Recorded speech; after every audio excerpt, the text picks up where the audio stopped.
what's up and why, bringing you the bright side of life one fun moment at a time. Brought to you by the New Thought Media Network. Please put your hands together for your hosts, Rev Casey Taylor and Miss B Lovely. Well, as y'all can see, Miss B Lovely is not here. My name is Reverend Casey Taylor. I am grateful to be joined by our featured special guest, Reverend Dr. Donelle Cole. Hey, let's go. I can step in for Be Lovely just for today. Yes, I'm Take grateful. Thank you for saying yes. Thank you for rearranging your schedule so that you can be here with us today. Come on, man. I'm more than happy to be able to do it. Every time we connect, it's a vibe. So let's get it. It sure is. I love that when I asked you, you said, "Is there a topic?" And I said, "I don't have anything scheduled. What do you think? What you want to do?" You came up with this family feud idea. You were talking about how the holidays are coming up. I'm flying to Chicago for the holidays myself this year. So you want to talk a little bit about what inspired our theme and our topic for today? Absolutely. So, around the holidays, one of the biggest things that's both a blessing and a frustration is family. And I know, like, I've been watching your sermons over loving the unlikable. And so that's one of the things that triggered it for me over watching the sermons that I've been seeing you preach. And so for this one, I know for my family, one of the things that comes up for me in this spiritual journey is how to create harmony with like discomfort, whether it be your elders, whether it's complaining about the in-laws, whether it's how is the food and who's preparing it. And so I thought, man, in the time where there seems to be so much chaos, this is either a moment where you get to experience a good amount of peace and connection, or it's the opposite where it's like, oh my God, you're bumping heads and frustration. And, how do I have peace in something that's rare that we often hardly get to spend genuine and intimate time with our family? So that's why I For thought about sure. I love it. I love that you're here for it. And I appreciate you bringing up the Centers for Spiritual Living global theme for November, which is loving the unlikable. And I appreciate that both of Yeah, us been practicing it. And it really helps. Like you said, November, Thanksgiving, really wrapping our minds around loving the unlikable as we yeah, may be stepping into challenging situations. yeah, As you might as you I think that you are watching online last week, you mentioned that how I talked about when people who I love disagree with my values, I really struggle with that. I don't have yeah, any tips. I don't have any feedback. I yeah, am just somebody who's taking responsibility and accountability for the struggle. The yeah, struggle yeah, is real, and all I know to do is take responsibility for the discomfort yeah, and do my best to love the unlikable and recognize I'm yeah, not good at it, yeah. but I'm out here doing my best. That's good. That's what it's about. And I think recognizing even that, what role does my preference play and how well I can love other people? You know, like despite other people having different beliefs doesn't mean that I have to have this preconceived expectation of how much I accept them. It makes me view how much programming is the way that we love. But I've been there before because sometimes people are it's not so much the beliefs, but it's also the conditioning that they have and the way they want their views to see you. You get what I'm saying? Like you may be going through your evolution, but they still want to see you in a certain manner, so they try to treat you in a certain manner, and all the while you're like, I'm not the same person anymore. I hear that a lot. It's wild. I don't think I personally it, I change so often people recognize that they can't keep up. So it helps that Yeah, I think I don't feel really held to who I used to be. Because people know, like they don't even know, can't even wrap their mind around who I am, what I got going on right yeah, now.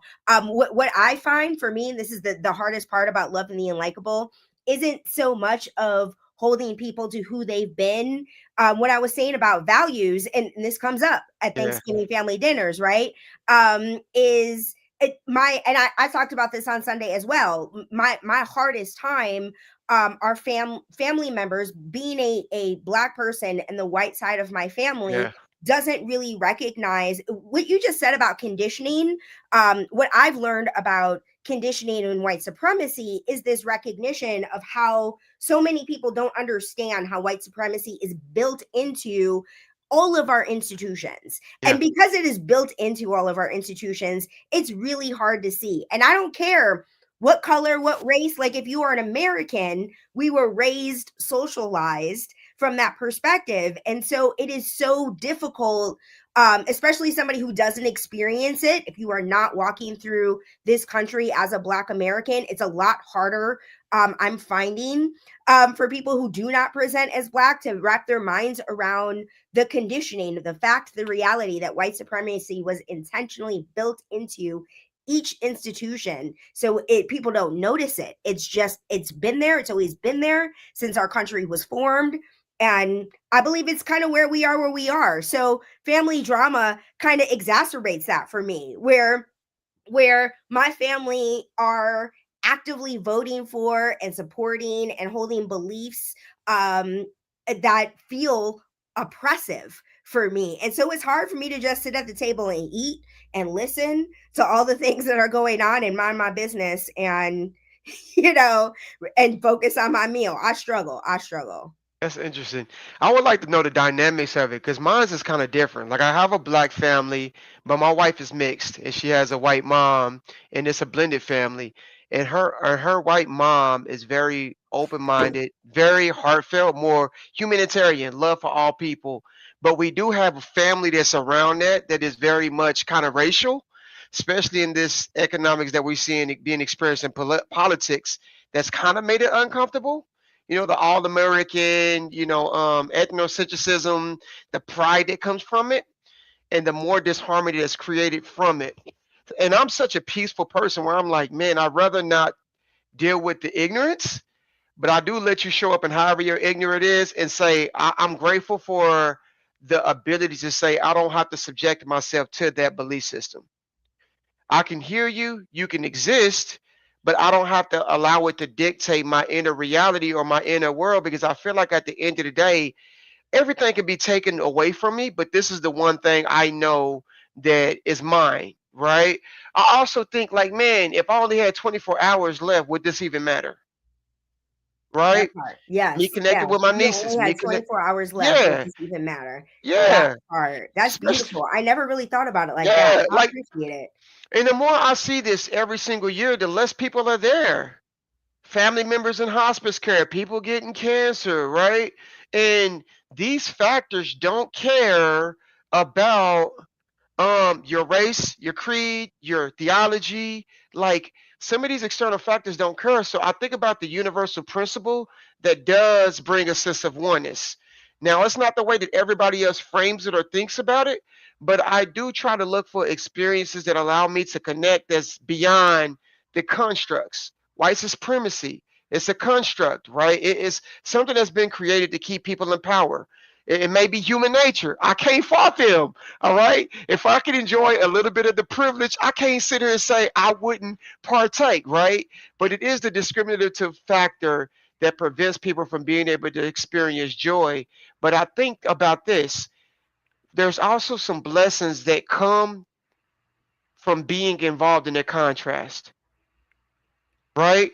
Your Hmm. ability to show up as light, your ability to spread some wisdom and knowledge, your ability to be a frame of reference that for some generations, people may have not even never had that before. There are some family members who grew up in racist households. Bro, you see me. I'm not stupid, bro. I'm educated. I'm not out here trying to rob people. I'm not the stereotype. I'm a Black involved father with my family, right? I'm married.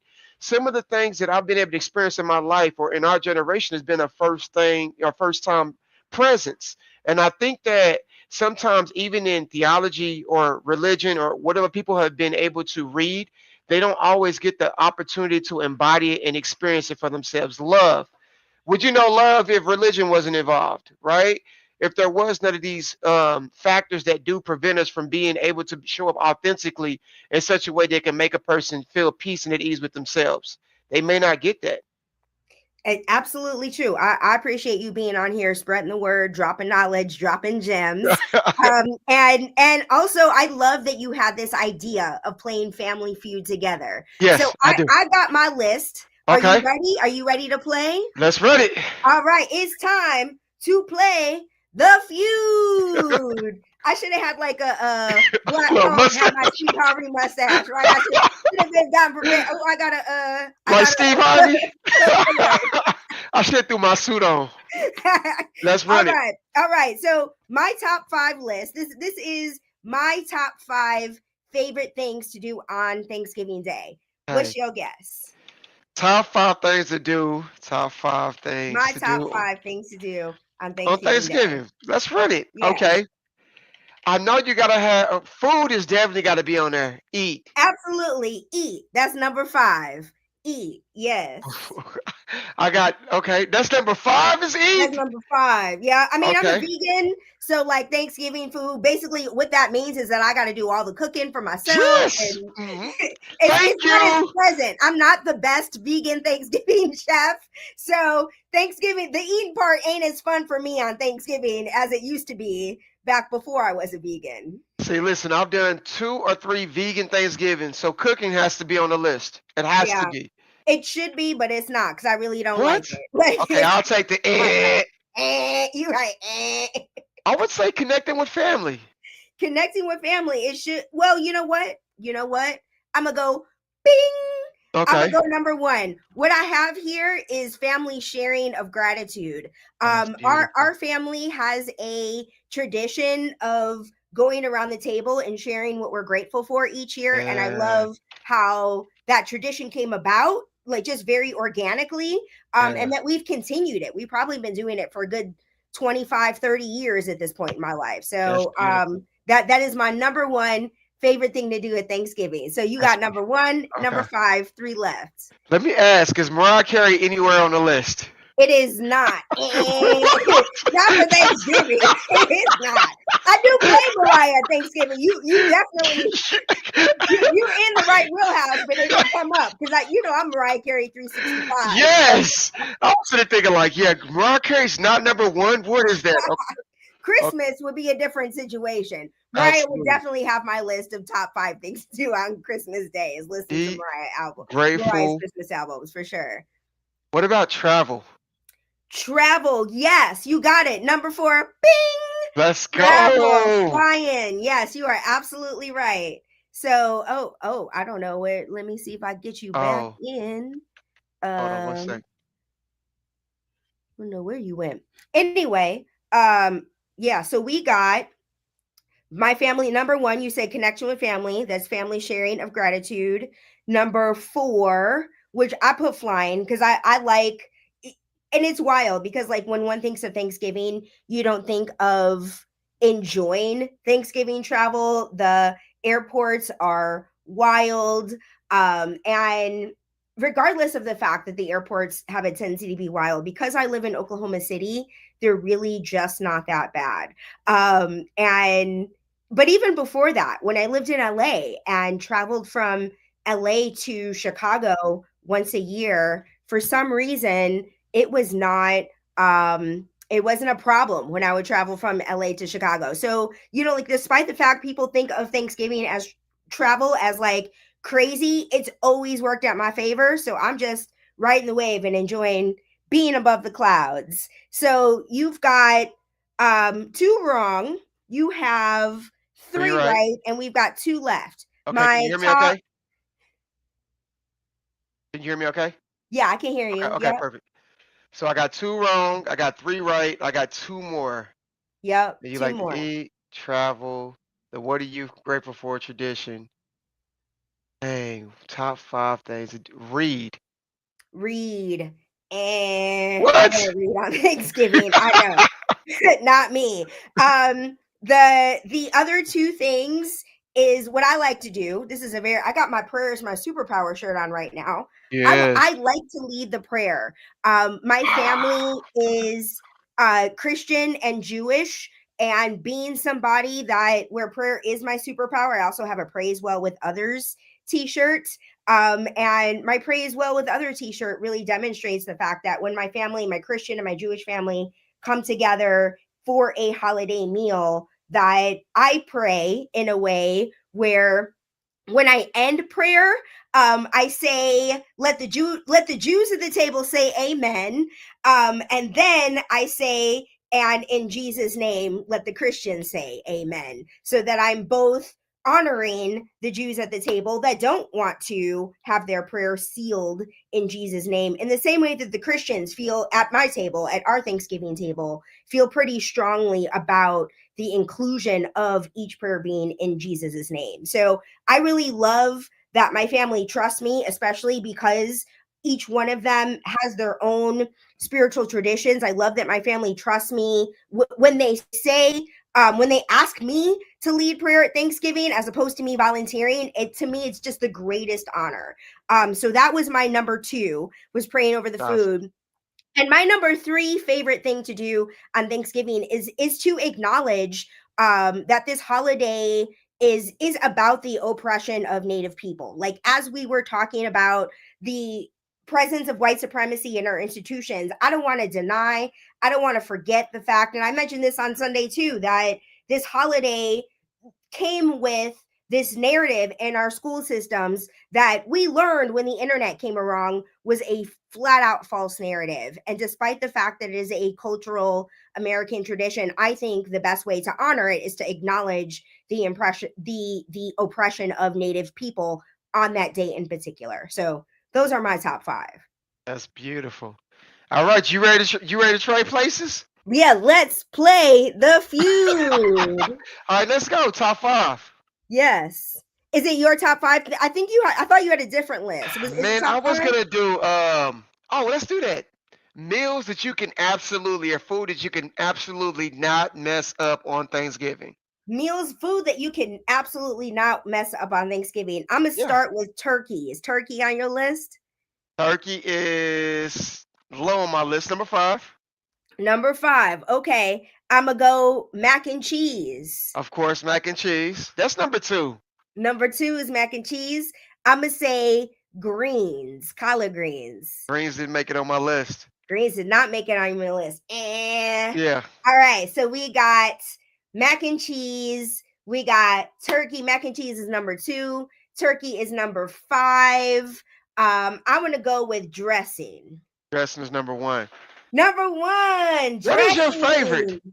Say it one more time. I gotta ask, what is your favorite? I know you do vegan, but do you have a favorite? You know, when you brought that up, when dressing with being number 1, I've been making vegan dressing from jump. The moment that, because dressing, I sat my auntie down, like went over to my Aunt Cynthia's house and asked her to teach me how to make the dressing. And she sent me, like, emailed me the recipe. So this morning I was thinking about what ingredients because I think I'm gonna switch it up and shake it up. My auntie's recipe uses the jiffy that you say that can't mess up. I don't know how Yeah. you gonna feel about my vegan dressing. I should make it for you. You And you let should. me know, since dressing is in your top 5 list of things that Yeah. can't be messed up. Yeah. I'd love to see how you feel about my vegan dressing. But yes, I make a bomb vegan dressing. Yeah. Absolutely, I I'm do. gonna have to see about that because dressing is my favorite. I see that. I That's see funny. that. That's So, funny. yeah, I'm gonna have to let you try it. Clearly, I'm gonna make it this year just for you. So we got dressing, we got turkey, we got mac and cheese, sweet potatoes. Let's go. Let's go. Either sweet potatoes or sweet potato pie or even yams. We'll add both of them. You I can't yeah, mess it up.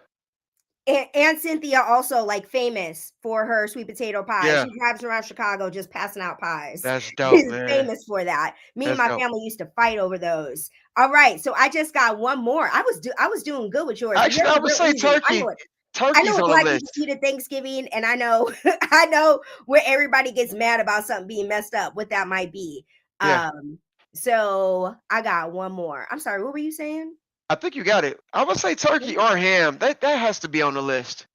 That has to be because that's the main thing that people come together. It's always been a traditional thing. So I'll put that on there. I hear that. My family usually buys ham from Honey Baked Ham, so there is no Okay. messing it up. They buy it, is there, is good, the end. Yeah, absolutely.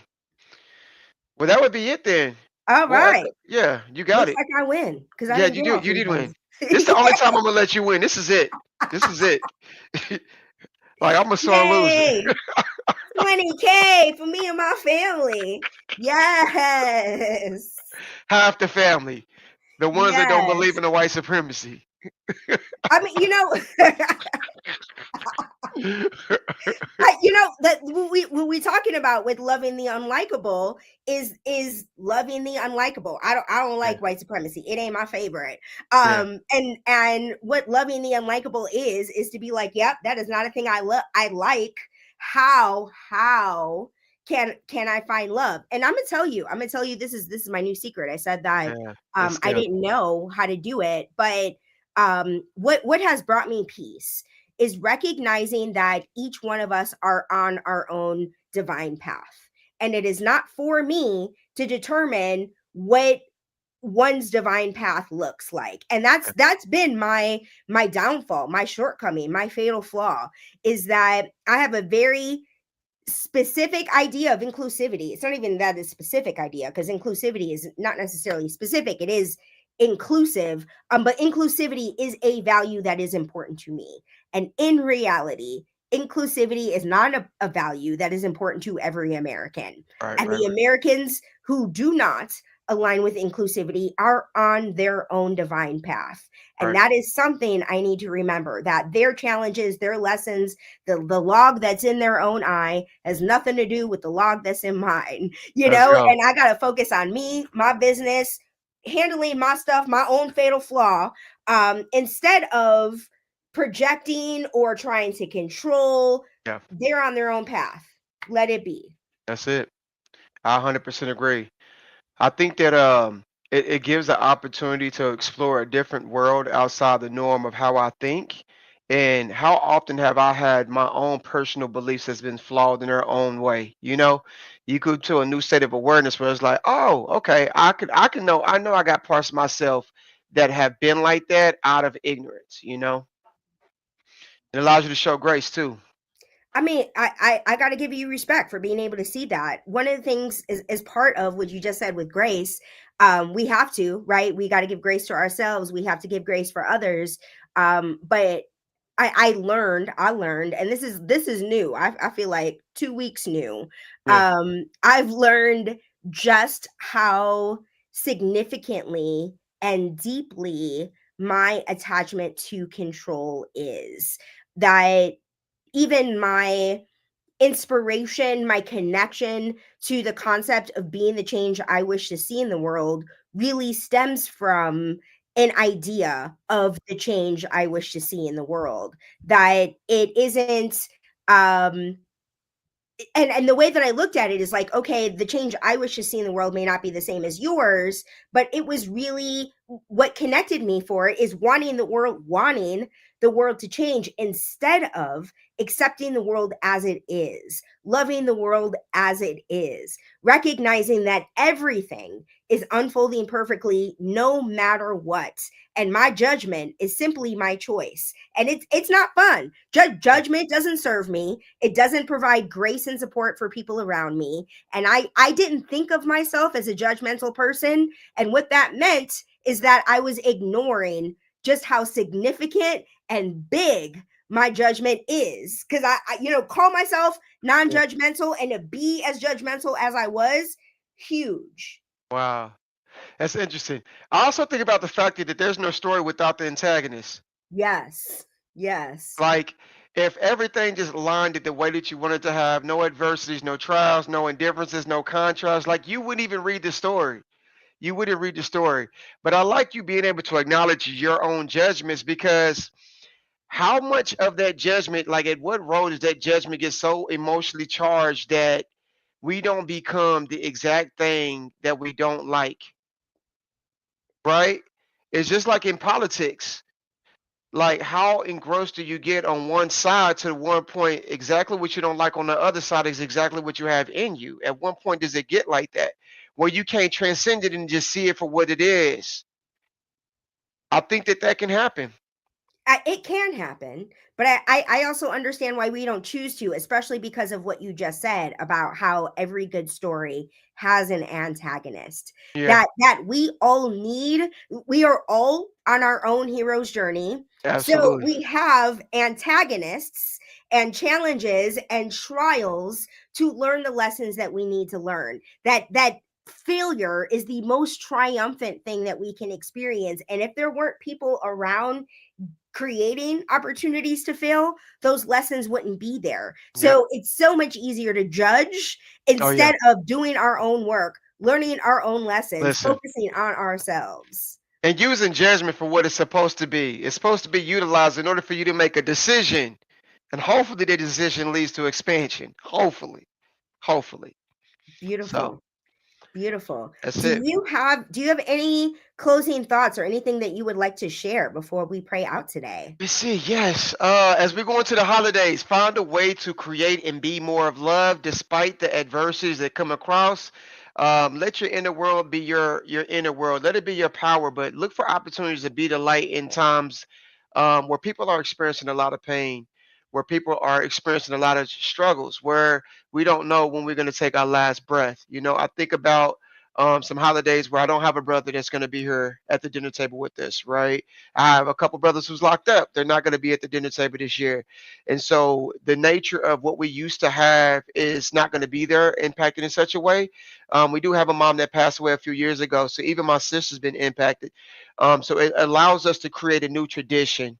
Right. And so always look for an opportunity where you can present and be loved and create that spark that does bring love and joy to the holidays to keep it special despite what the world may try to enforce upon you.